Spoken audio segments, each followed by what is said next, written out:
Hi everyone! Today I'm going to demonstrate how to make your own yarns using a spinning wheel. Spinning yarns is a way to take your craft to the next level. This also reflects back on my yarn lecture where I spoke about yarn choices and ethical sourcing being important in design decisions. Another option for making yarn is also with a drop spindle, but today I'm just going to demonstrate how to use a wheel because it's much faster, and you can also find videos for drop spindle if that's something you're interested in.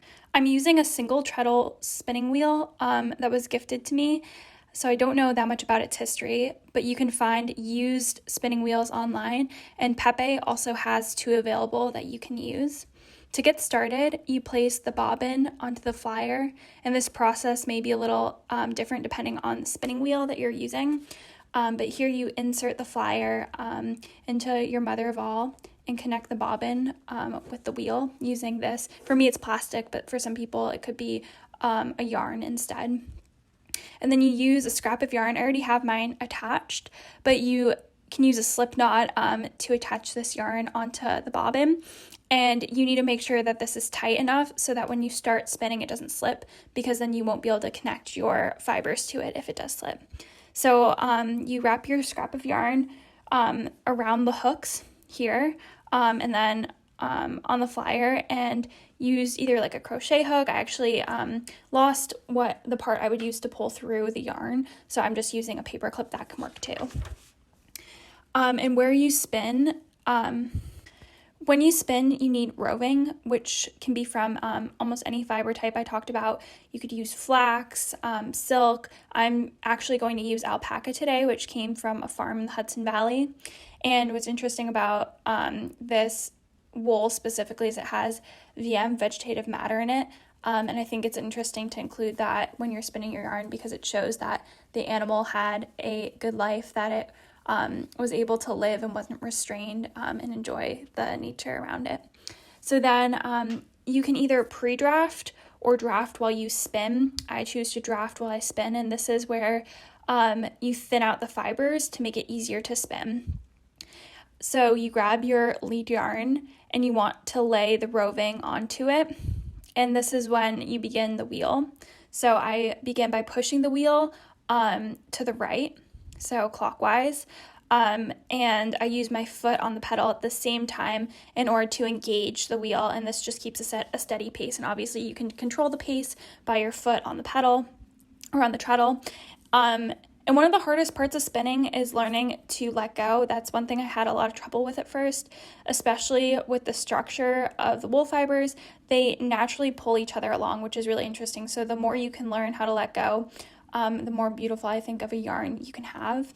And you'll use one hand. This is how I do it. I use my left hand to pinch or to control the energy that's coming from the wheel.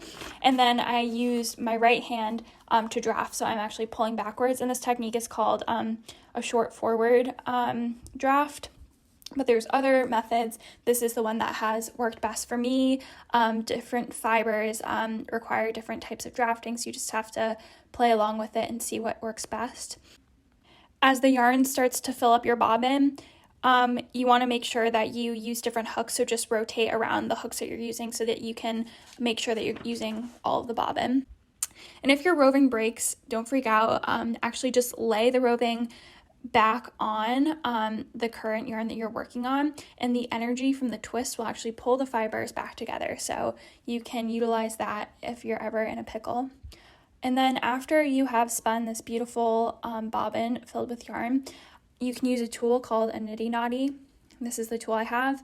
They're pretty cheap. Mine's a little broken, so I have it taped together, but you just are using it to get the yarn off of the bobbin, and the yarn has a lot of energy in it, so it's actually going to want to twist up. So the Niddy Noddy allows you to kind of hold out that tension while you're getting the yarn off the bobbin.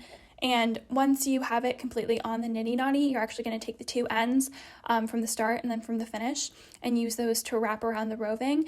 And at this point, you can section off the roving and using other parts of, say, like a string, or I would often use like little twisty wires just to make sure my roving stayed separated in these sections. And then you actually want to put, I'm calling it roving, you want to put your yarn into boiling water. And just like you would do with setting a swatch with steam, you are helping to set the fibers into this new position of the yarn. So that's needed at the end. And then you actually hang your new yarn to dry, and you want to weight it. So I've used hammers before.